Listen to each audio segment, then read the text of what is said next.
Welcome to Face for the Newsfirst team of Niresh Aliyatambi. I am privileged to have on the show tonight Professor G.L. Peiris, who needs no introduction to everyone in Sri Lanka. He's, of course, the former Vice Chancellor of the University of Colombo, Emeritus Professor of Law, and a former Minister of Foreign Affairs and Minister of Justice as well. Good evening and welcome, Professor. Evening. It's very good to have you on the show. And we are here to speak about your book, your new book. You have, of course, written many books over many decades, including many of the textbooks in law in Sri Lanka. But this one is on the Sri Lanka peace process, an inside view, and it is a book which takes some reading because it's quite meticulously researched. Professor Peiris has not just relied on memory, although he was in charge of the negotiating team in that peace process, but he has actually done an enormous amount of research and come up with a masterpiece. So thank you very much for being on the show. Not at all. It's a pleasure. About this wonderful book, Professor. Now, Professor, why did you think of writing this book now? Any particular reason? And I think you said earlier that it took you about a year of research to write this. So quite a tough task. What was the thought process behind it? Well, several reasons. One thing is that there is clearly a gap in institutional memory. On the LTT side, there have been books written on the peace process. Anton Balasingham, who represented Prabhakaran, has written a book called War and Peace. From the government side, there have been publications by people like Austin Fernando, focusing particularly on the defense aspects. He was secretary to the Ministry of Defense at the time. But I felt that there was a critical need for a thorough look at the process, the structure of it, the dynamics, what were the aims and objectives, how much of it was actually accomplished, and what are the reasons for failure where we did not succeed, right? And it seemed to me that this had to be done not solely and exclusively in a Sri Lankan perspective, but it has interesting comparative insights, particularly in a situation where there are so many peace processes currently underway in different parts of the world, say Thailand and Cambodia, Gaza, of course, Ukraine. So to stand back from it in retrospect and see what lessons can be learned, remembering all the time that these have to be adapted to suit the circumstances of a particular situation. You can't copy, you can't mechanically apply what has been learned from elsewhere. And then I thought this was something I ought to do. In fact, friends of mine, when I was a visiting fellow at All Souls College, University of Oxford, many people there told me, this is something you really must do. I was the chief negotiator for the government of Sri Lanka. I led the Sri Lankan government delegation in 6 rounds of talks which were held in different parts of the world. So there is a thread of continuity. It began under President Chandrika Bandaranaike Kumaratunga. It was continued by Ranil Wickremesinghe, who gave it an international dimension.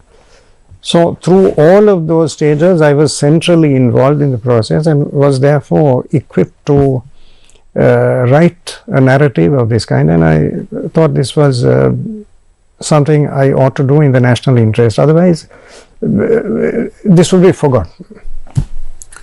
So it's not often that those who are in the forefront of such negotiations or operations, that they actually sit down and write about their experience and what went on.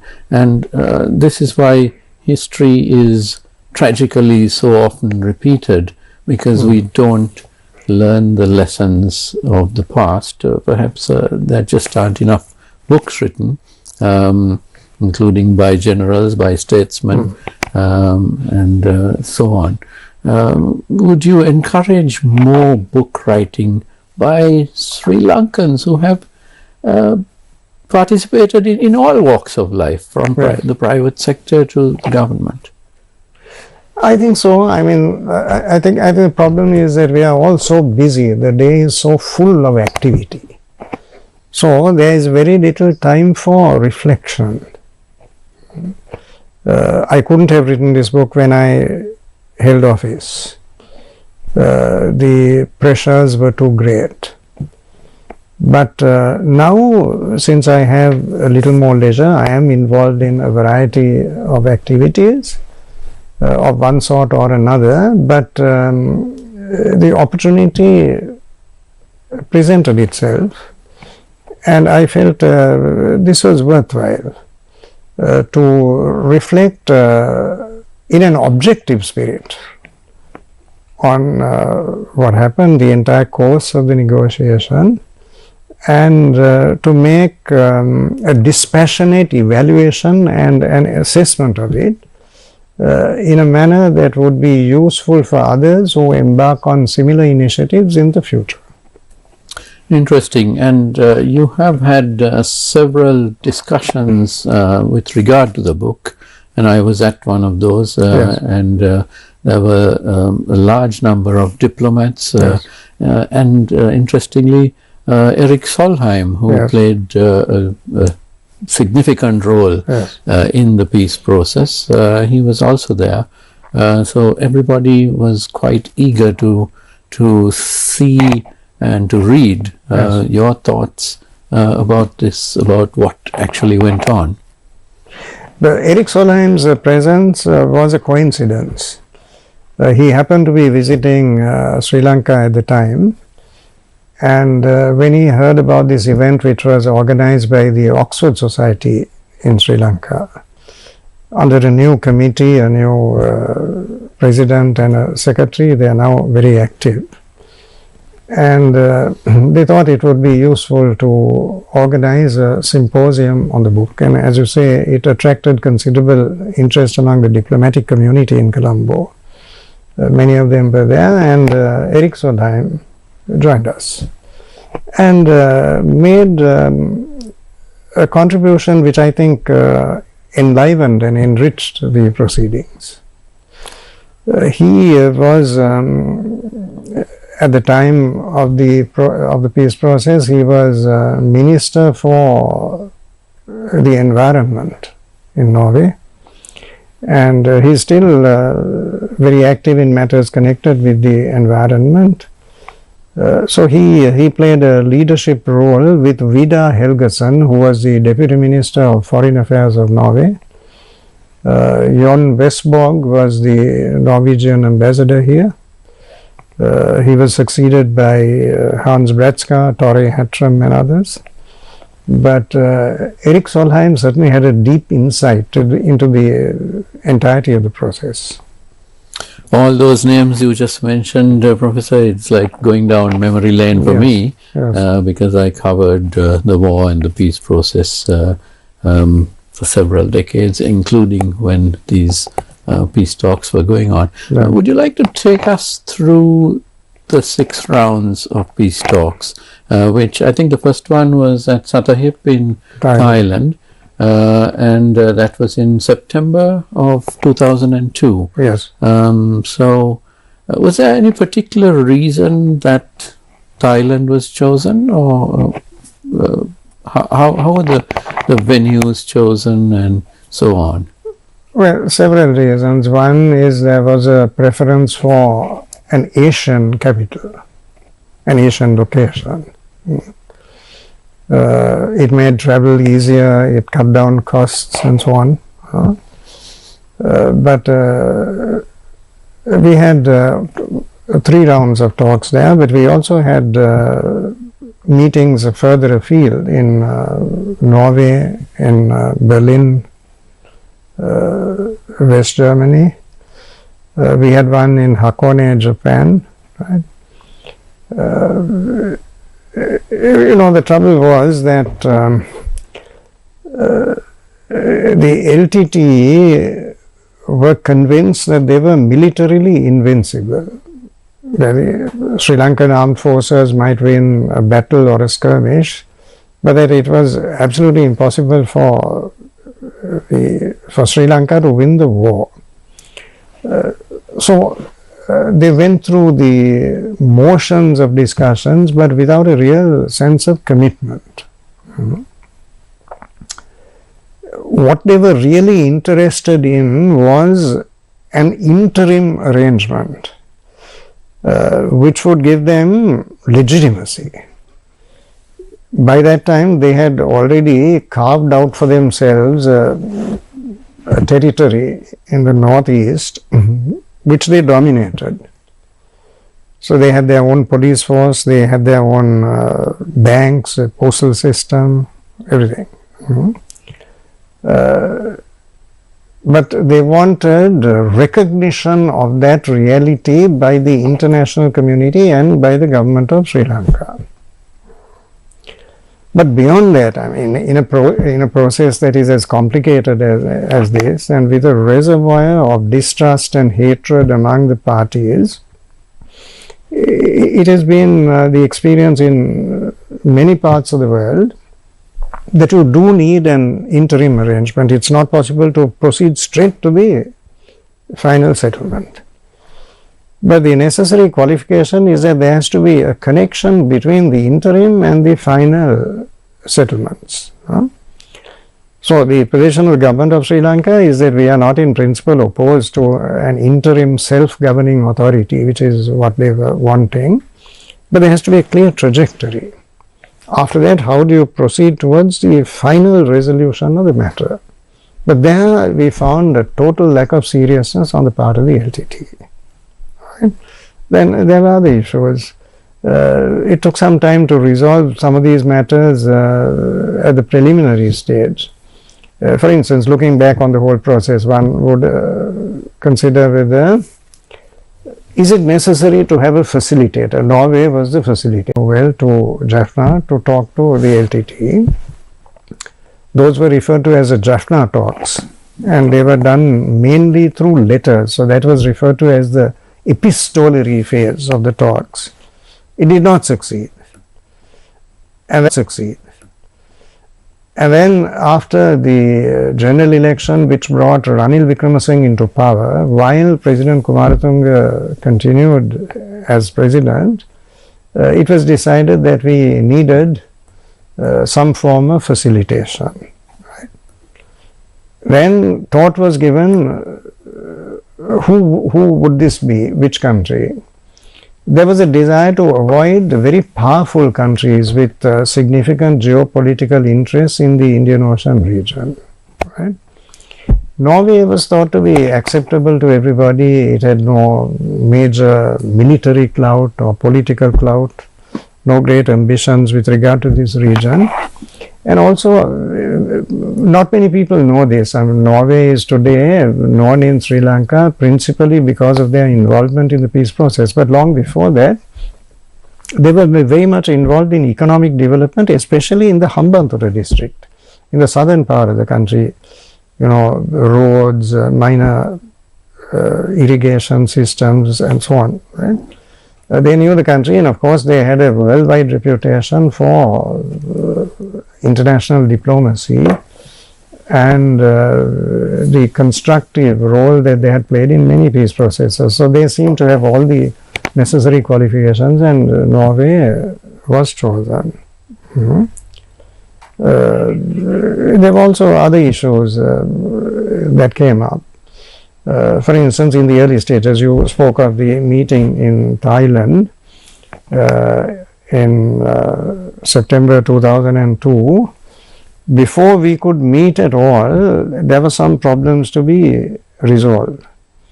the LTT demanded the lifting of the proscription. They were banned, they were proscribed. Right. They said, so long as we are banned in the eyes of Sri Lankan law, how can we negotiate with the government of Sri Lanka? That is humiliating, that is not acceptable. So they wanted to come to the negotiating table on the footing of equality, and they insisted that the proscription be lifted. They also demanded a ceasefire agreement. They said we can't talk on the one hand and fight on the other, so there must be a ceasefire agreement. President Kumaratunga's view was that the ceasefire should not happen at the very commencement of talks. You start talking, build up confidence, and at a certain point when significant progress has been made within a reasonable time frame, that is the time to have a ceasefire. Right? I see. And the proscription also, she felt, was not really an essential condition for a successful commencement of the talks. But when Ranil Wickremesinghe became Prime Minister, the decision was made, no, we will have a ceasefire agreement, which again was brokered by the Norwegians. And the banning of the LTT, the proscription, was also lifted a few days before the commencement of the talks in Thailand. So these issues engaged our attention in the early stages, and those are the matters which had to be sorted out before the parties could meet face to face. It's a lot of nitty-gritty behind the scenes work, isn't it, Professor? It's not just about going and sitting down. No, not at all. Not at all. Right. We need to take a short commercial break right now. I am with Professor G.L. Peiris, who has recently launched this book, The Sri Lanka Peace Process, An Inside View. Don't go away. We'll be right back.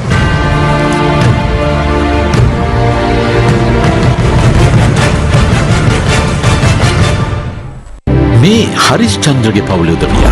Chandu එන්නකෝ Sachini අප්පච්චි අපේ film එකේ shooting පටන් ගන්න කවද්ද? මම පටන් ගන්න ඕනේ. මේ දැන් කවුද එතකොට ඔකේ මේන් රෝල් එක කරන්නේ? අක්කා ඔයාහනේ කොල්ලා කවුද කියලා. විශාකලගේ පවුලේ උදවිය. අපට ෂේන් නැති වෙලා දැන් අවුරුදු 8ක් වෙනවා විසක. දැන් අවුරුදු 7ක්ම අපි ෂේන් වලදාලා ඉන්නේ කොතනද කියලා දන්නේවත් නැතුව. ෂේන් කියන්නේ මගේ දරුවා. මම ෂේන්ගේ අම්මා පාලි. දැන් ඔබේ පවුලේ උදවියත් එක්ක ළඟම සිනමා හලට ඇවිත් බලන්න. ධර්ම යුද්ධය 2. අමාලි මට ඇත්ත කියන්න ඕනේ. කවුද මේ කැම්පේන් එක හැන්ඩල් කරේ? එයා දැනගන්න ඕනේ.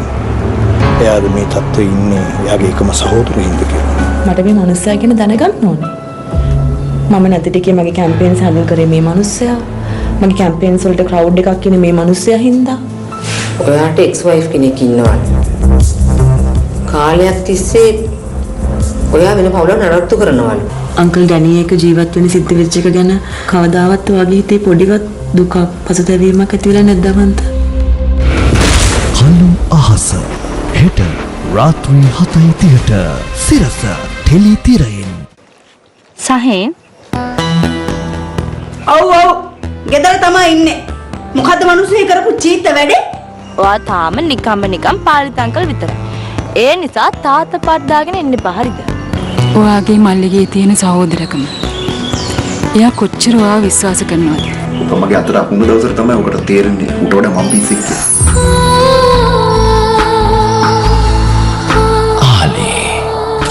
හෙට රාත්‍රී 8ට සිරස ටෙලි තිරයෙන්. කැමැත්ත දුන්නා වගේ අපිට ඇක්ට් කරන්න වෙනවා. එතකොට තමයි මේ දෙන්න අතර තියෙන ප්‍රශ්න වලට අපිට ඉන්වෝල්ව් වෙන්න පුළුවන්. දැන් මම තනි නෑ. අපේ ඉඳලා තියෙන හැම අඩියක්ම අපි දෙන්න එකටම තියෙනවා. ඒකෙල්ල අර පාරයිනේ පෙට්ටි කඩයක් දාගෙන ඉන්නවා. ඔයාව දන්න මිනිස්සු දැක්කම මොකක්ද අපේ තත්ත්වයට වෙන්නේ? දැන් මොකද්ද මං කරන්න ඕනේ? මං එළියකට දාලා දෙන්නම්. හැබැයි ඉතින් දෙන්නත් එක පටන් ගත්ත වැඩි අතාරින්න නැතුව සහයෝගින් යන්න ඕනේ. ඉතින් මේක නවත්තන්න. අද රාත්‍රී 9ට සිරස ටෙලිතිරයෙන්. ඔයා දැන් ඉසල් ගැන කියවනවා වැඩි. පුළුවන් නම් හදපන් පදේ. විශ්වබන්දුකාරයා මේ දවස්වල ගමේ නැහැ.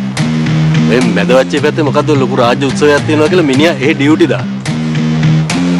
මිනිහා මෙහෙට එන්න කලින් නඩුව ෆයිල් කරොත් අපි වැඩේ ගොඩ.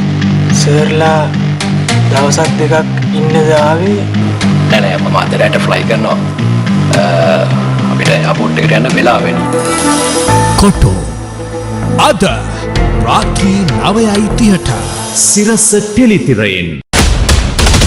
ශ්‍රී ලාංකේය සිනමාව කැළඹූ රසාකර්ෂණය. මට හැමදේම මතකයි සර්. එතෙක් මෙතෙක් ලාංකේය සිනමා ඉතිහාසයේ තිරගත කිරීම ඇරඹූ පළමු සතියන්තය තුල ලද මගෙත් තියෙනවා භාවනා මධ්‍යස්ථානයක්. ඒකේ අතල් එකත් ගිහින් බලමු. ඊළඟ ආදායම් වාර්තාව සමගින් වැඩිම හවුස්ෆුල් දර්ශන වාර ගණනක් සටහන් කරමින් ධර්ම යුද්ධය 2 පවුලේ සැම වෙනුවෙන්ම ඔබේ ළඟම සිනමා ශාලාවේදී.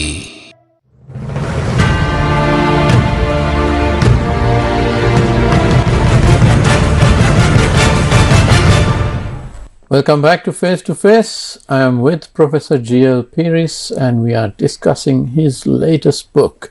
Professor, let's talk about the internationalization of the peace process, because although this was our war in Sri Lanka, the peace process involved many nations because Sri Lanka's geopolitical position is quite important, and the LTT itself was had its arms all over the world, and so on. What were the major issues of countries like the US and especially India? Well, Prime Minister Wickremesinghe was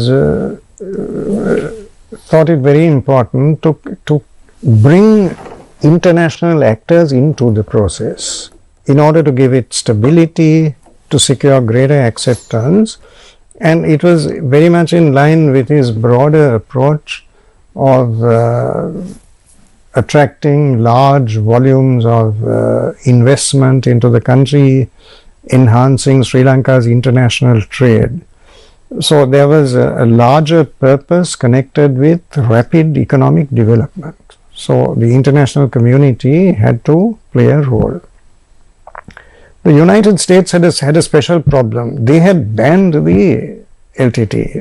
They had categorized the LTT as a foreign terrorist organization, FTO. They did that in 1997. They started by banning 30 organizations, and the LTT was one of them. So in terms of American law, they really could not engage with the LTT at all, because in terms of their own laws, the LTT was beyond the pale. Right? But sometimes history is shaped by personalities, right?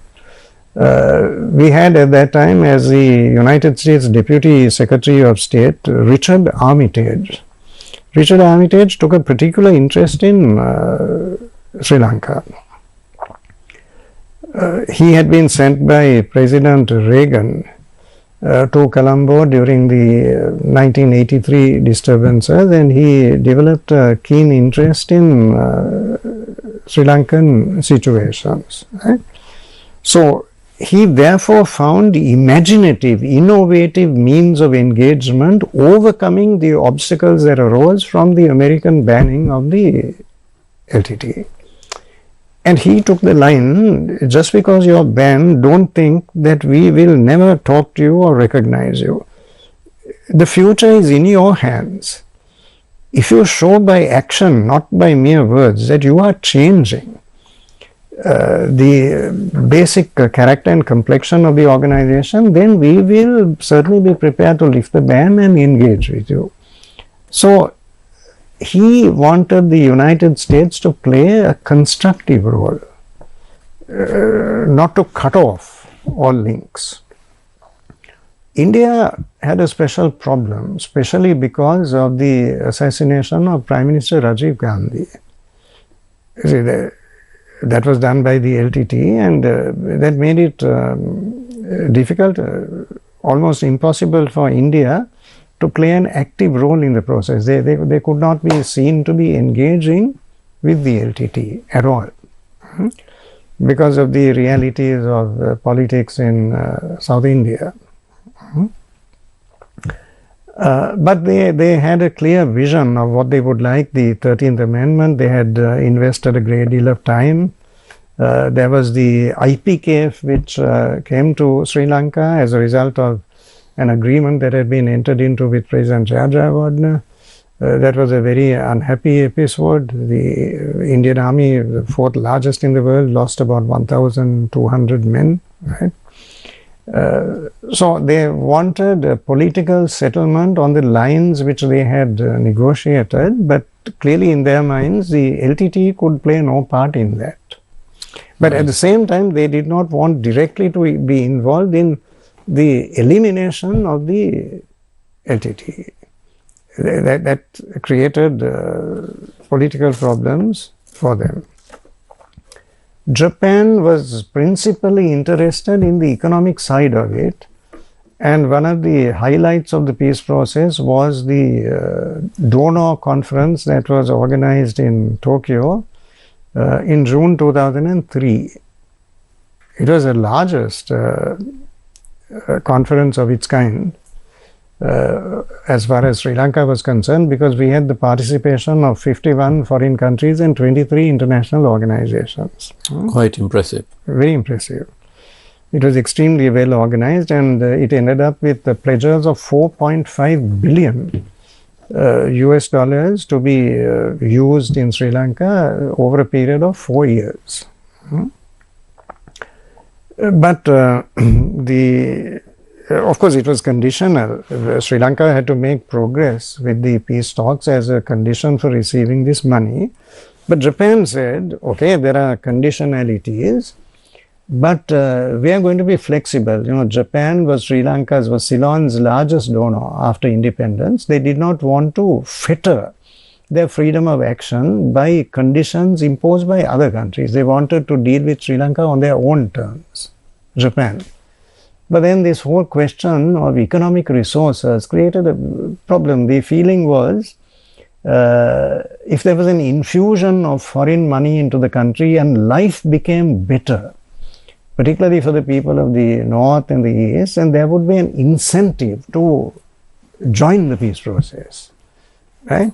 But that didn't happen because the impression gained ground. Unfortunately, this was not donor assisted but donor driven. So that created suspicion. So much money is coming in, the donors are dictating terms, they are directing this process, right? And that led to some resistance. So the feeling that the profusion of economic resources committed to the process was going to be a positive factor, that it was going to enable the process to move forward rapidly. That did not happen, mainly because of the LTT's behavior. Now they started recruiting child soldiers on a very big scale.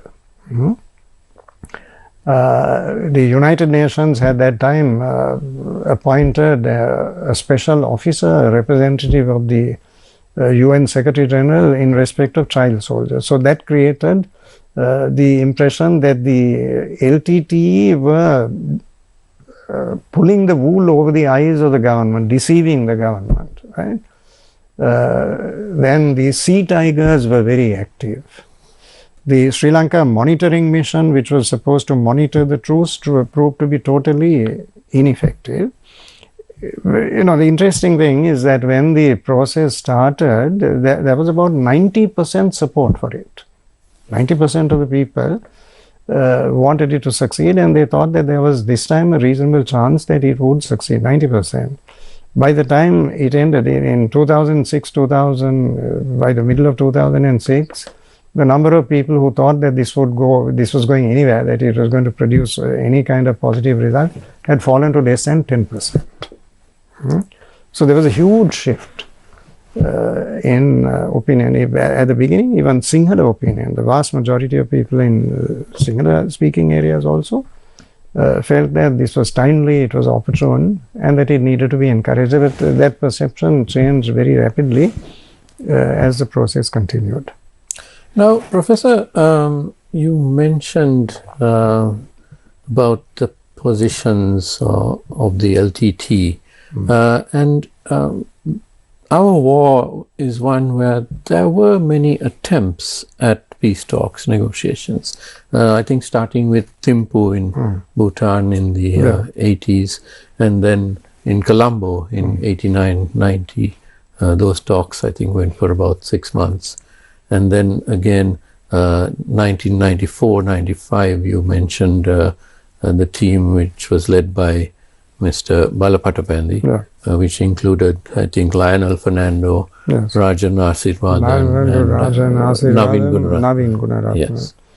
And later, Bishop Kenneth Fernando also played a role. When it was about to collapse, he tried to salvage it. Right. And then, of course, the talks which you have written about. So there were many attempts. Were you ever hopeful of that the final round that you have written about would actually succeed? No, that's an interesting question. There are people who believe that this was doomed to failure from the beginning. I don't subscribe to that view. I think if circumstances had been different, the outcome also could well have been positive. But there were problems both internal and external. Internally, the greatest problem was the division within the government of Sri Lanka, dual centers of power. You had President Kumaratunga and you had Ranil Wickremesinghe as Prime Minister. And there was tension. This was in the run-up to another presidential election, and the antagonisms associated with domestic politics unfortunately trumped the larger objectives, right? So this, the duality, the dual centers of power was a major problem. Externally, 9/11 made a big difference. It changed the whole global environment, right? Very few governments were prepared to have any formal dealings with a terrorist organization. So much so that after the assassination of Foreign Minister Karigama and after the banning of the LTT by the European Union in 2006, there was no country in Western Europe that was prepared to host discussions between the government of Sri Lanka and the LTT, and the only venue that was available was Geneva. So the external environment was very hostile, right? So these are some of the circumstances which made a challenging task more difficult still. So on one occasion I asked Anton Balasinghe, whom I had got to know reasonably well. I told him, isn't this like a Greek tragedy? It's going to end in disaster. The LTT is going to be liquidated. So as far as you're concerned, it's going to be a disaster. But there's still a window of opportunity. Why don't you try to make use of it? He said, I have done my best. You see, on the LTT side, the only person who had a realistic grasp of the situation was Balasinghe, because he was not a military man. Everybody else was military. Tamil Selvam was, Karuna was. So he said, no, unfortunately, the leader on that side, Prabhakaran, was completely insulated. He was surrounded by people who gave him the impression that no concession needs to be made because the war would be won. Military victory was going to be theirs. So he said, well, I have nothing to reproach myself with. And he died a very unhappy man. He knew how it would all end. So there were several points along the process where something could have been achieved through negotiation, but the intransigence of the LTT, they simply would not consider any flexibility, any compromise. They simply wanted to drag on the discussions until such time as they achieved an unqualified total military victory, which of course was not going to happen, and it was increasingly evident. So it was they were insulated from reality. They were operating out of the jungles. Now Karuna said his outlook became completely different when he began to travel. You know, the Norwegians arranged tours for them all over Europe, particularly in the Nordic countries, to try to give them insights into federalism, power sharing within a country. So since they had no experience of that at all, the Norwegians arranged these tours for them. They even arranged a course to be given to the LTT by a British university, the University of Bradford. So Karuna said this opened my eyes to a completely new situation which I had never known of before. So all these changes occurred, but unfortunately the leadership would not budge 1 inch, the leadership on that side.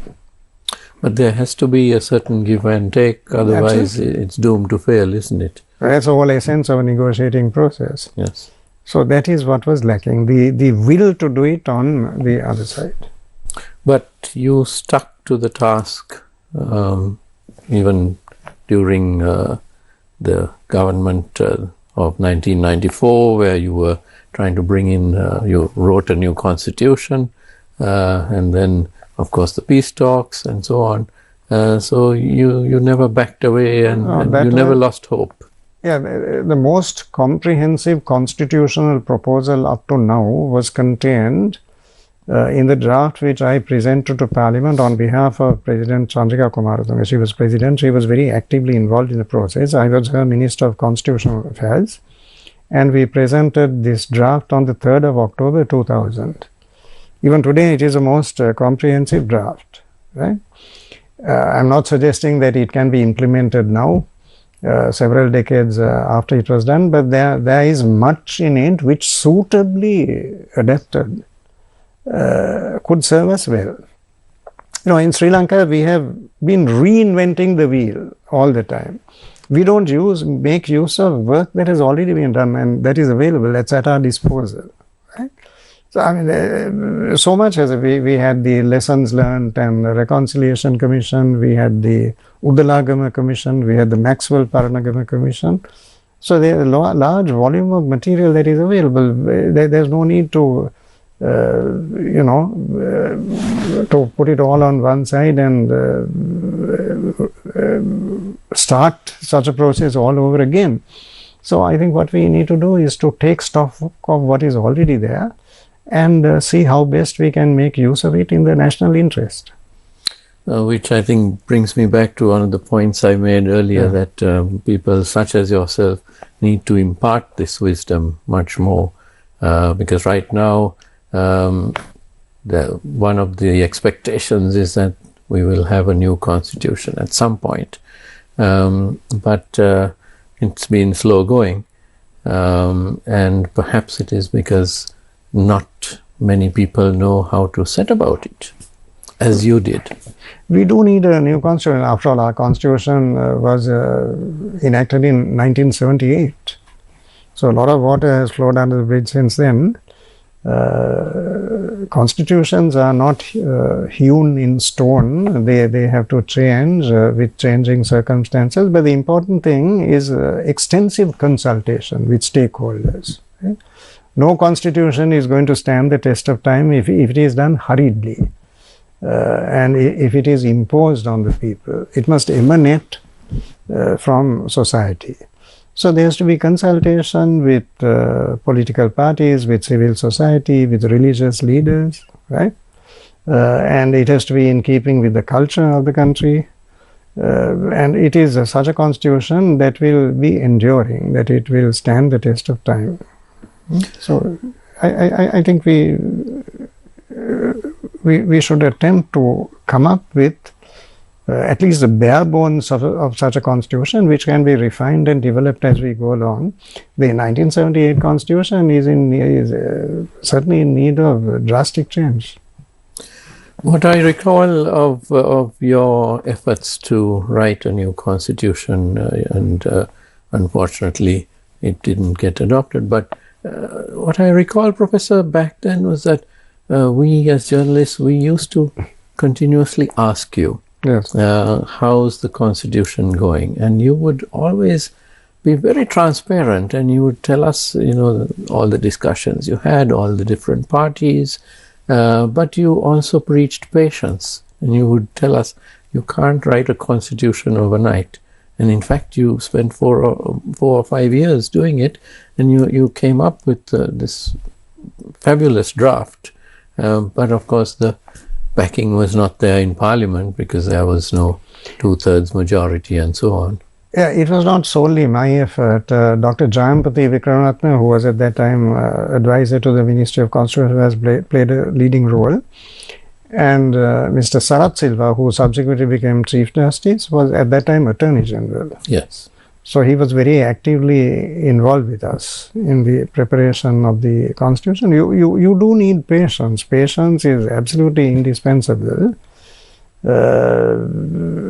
After you have invested considerable time and effort, you might find the whole thing breaking down because of political antagonisms between parties that are looking at narrow objectives and so on. So you must not lose heart. You have to pick up the pieces and renew the effort. We got fairly close. That is the closest we got to a negotiated settlement. But again, the fact that there was a presidential election taking place shortly, and that the main actors were pitted against each other in such an election, so the short-term political ambitions on the two sides stood in the way of a broader view being taken of a national issue. That is unfortunately what happened. Well, almost out of time, Professor, but one final question. Yes. Any more books planned? Can we look forward to anything more from you? Well, this is a little out of line from, most of my books have been on branches, on different aspects of the law. Yes.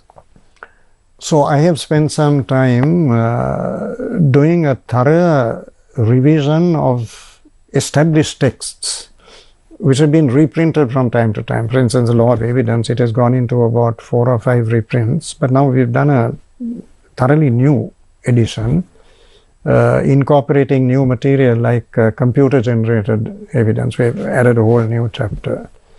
And that book was published about a week ago. The newest edition of a book on the law of evidence, which I wrote in the mid-70s, many years ago as a young lecturer, as a junior lecturer. So, no, I have no plans for a book like this in the near future. But I'm very encouraged by the interest which has been taken in this book, both here and overseas. There are many overseas orders for this book. And I'm planning some overseas visits also. I have been invited by various organizations to talk to them about the contents of the book. And I find that deeply satisfying. Excellent. And it's been a pleasure to interview you once again, Professor. About 35 years ago, Yes, I interviewed you when you were Vice Chancellor in College House. And you were quite gracious in granting a young cub reporter your time at it. And I'm very happy that you appeared on this program as well. So thank you very much for being here. It was a pleasure to be here. Thank you. And thank you to you at home for watching. Professor Peiris, of course. And don't go away, because the news is coming up next. Have a great evening.